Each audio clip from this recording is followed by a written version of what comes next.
Originaire du Sénégal, Abdou, 17 ans, est arrivé à Amiens il y a un an. Après l'école, il construit des maquettes de la ville, comme ici, la cathédrale. J'ai envie de faire tous les monuments ici d'Amiens. J'ai allé à la cathédrale, j'ai vu les spectacles, j'ai vu la cathédrale il y a 800 ans.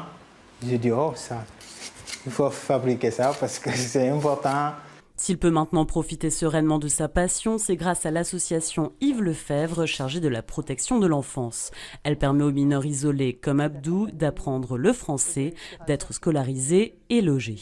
C'est d'accompagner des jeunes comme Abdou, c'est d'être fier de participer à leur intégration, à leur parcours, à leur donner la possibilité de se réaliser, de réaliser leurs rêves, leurs projets, sachant que ce sont des enfants quand même qui ont un parcours extrêmement complexe, extrêmement difficile, très douloureux, on ne doit pas l'oublier, ce sont des enfants qui sont isolés sur notre territoire.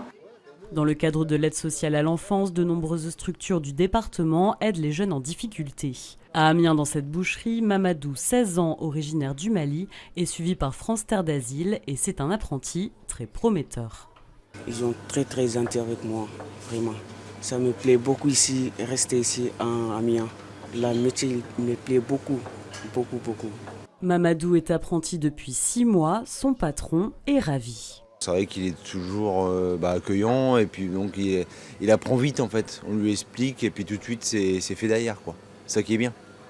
Haroun aussi est accompagné et logé par France Terre d'Asile depuis 3 ans. Lui qui ne parlait pas un mot de français réussit aujourd'hui brillamment ses études et compte bien devenir médecin. Au début j'avais un peu les difficultés avec la langue, mais après j'ai travaillé, j'ai fait mon maximum pour avoir réussi. Et donc aujourd'hui j'ai pas de problème avec la langue. Pour Mohamed, son encadrant, la réussite de ces jeunes est une fierté.